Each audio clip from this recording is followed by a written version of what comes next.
what it's doing is giving us the shape, because something happened to it this end, this side, on the port side, which has bent it in. This bit here had been cut out. Been cut there and cut there for some reason. And there was a piece of angle line. So that was underneath it. Oh, was it? Oh. Keeping it straight. Yeah. It's just Bit of angle line. It's not really aeroplane, that. And underneath just there. Oh, there's that a little bit of steel. Took this skin off. It's been damaged there, it's been bashed in. Can you use any of the old NX611s? Oh, that's all right. Yeah. This side was missing. Yeah. So So these are the ones you had replaced. Yeah, which I replaced on a NX611. Just Jane. Yeah. That'll fit in there, and we'll look to get the other one to replace that, because that has been bashed. And it's had heat on it as well, which has stretched it. You know, even if you stuck that in an English wheel, you'd never get it back. No. No. So what about these supports in here? Have you got those? Oh, I could see they're there. Yeah. They're there, all in. Yeah. Yeah. Oh, and this is the hoop, yes. What runs all the way round. Yeah, that's the hoop that goes at the back to support the skin.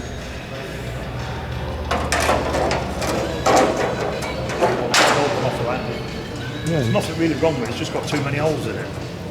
Yeah. But it's an awful lot better than this one. Yeah. Yeah, so we'll have that off and replace it. Oh, good job you saved all the bits, didn't it? And didn't sell them on like people wanted to buy them. Yeah, that's right. Tail wheel mounting beam goes where that big hole is. Oh, you got this. Yeah, we had a lot of damage here. Yeah. Big crack in it. It's been bashed about and heated up and that. Have you put a new ring on then? A new semicircle? No. No. No, it's still got the old bit in there. Yeah. And I've got, you can just see the blue. Yeah. Got an aluminium angle in there, which goes right to there, from there to there. That'll all be riveted in top and bottom to strengthen it out. I've got the turret ring back in. Yeah. Just to make sure it's all in the right place. And you see you've put the old NX611. Yeah, well we didn't have this skin. Oh, didn't you? That skin was missing altogether, so I put that's that one right, in. Yeah. And the skin this side was so damaged around there, it'd been stretched. Yeah. So there's no way you were going to dress that out and make it look pretty. So I thought I'd put the other one in there, which is really beefed it up. Because if you remember how floppy it was. Yeah, it was.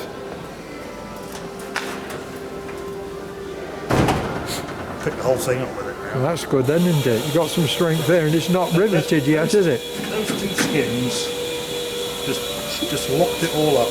Yeah. It's amazing how it does. Yeah. That's without putting the channel in. Yeah. This morning I took this, there was a patch over that hole there. That must have been another bit of damage it got in the hangar roof collapse.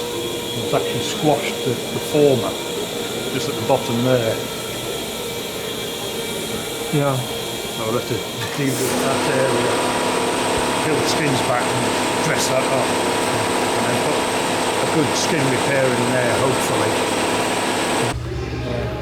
What's that for? Well, what we're looking at, John pointed out to me yesterday. You can see the centre line that's effectively been formed by that aluminium U-channel. Look at the former, and there are two holes either side. And they were the original jigging points. Yeah. So what we're trying to figure out is a way that we can make a little tool that will run down the centre line and lock into those to make sure that when we take the skins off, everything is kept in a nice straight line. Yeah. Yeah, the jigging holes, that's what connected the formers to the jig when it was made. Yeah. There's a big beam at the top, big beam at the bottom. And it's all attached to that, and then put the so- stringers in and skin it. Oh, yeah. Okay. Okay. So essentially what we've done, John identified that there are 2 location holes in the top of the formers, the fuselage formers. That's right, yeah. So what we Jigging thought was- holes. Right.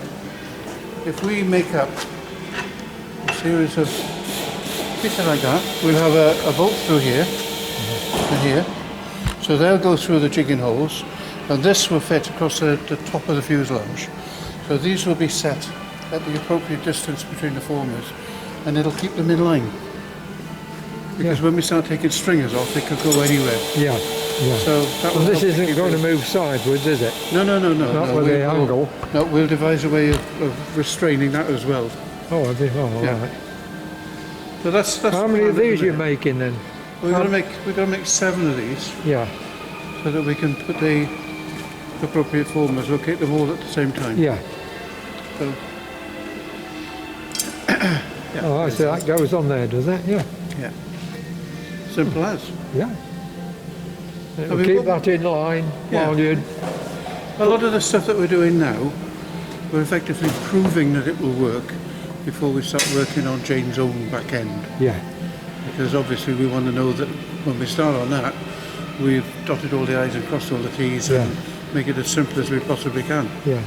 I mean, And will these formers come in, do you think? same, yeah. Yeah. Because if you look at the stations in any aircraft, they're all identified.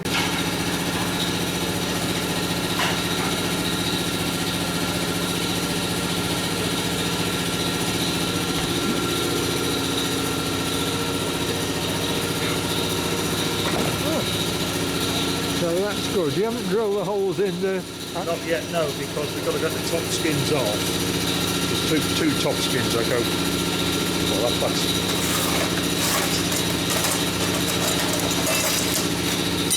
one of them at the front. Go all that. Go down to the whole length of the fuselage. So we've got to remove that to get this in.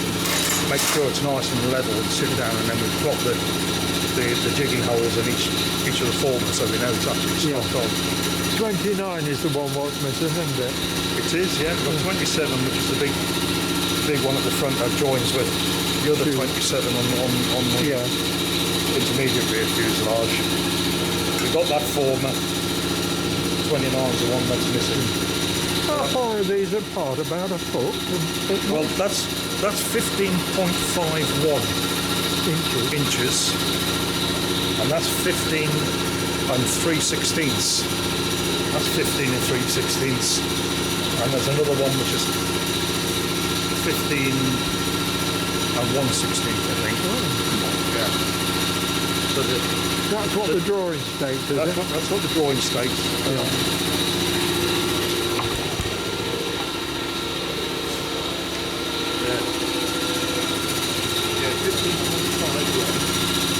So it's got a bit metric there. 15.51. 15.51. That's 15 inches 5.1 tenths. Yeah, 51 hundredths. Yeah.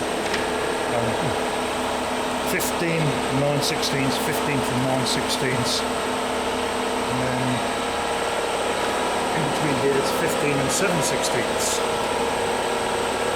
The way they've done it. They're fairly uniform. Yeah. There at the front and those are slightly different. Oh, that's good then, isn't it? That should, like it, will you have to do the same for the bottom? Yeah. There's the jigging holes at the bottom as well. About the same. It should be, yeah. Will they be the same distance or do they vary tapering down? They should be the same distance-ish. Yeah. It might be a little bit different. I'm not quite sure. Yeah. Yeah, we'll definitely have to do something for the bottom because we don't know what's underneath that.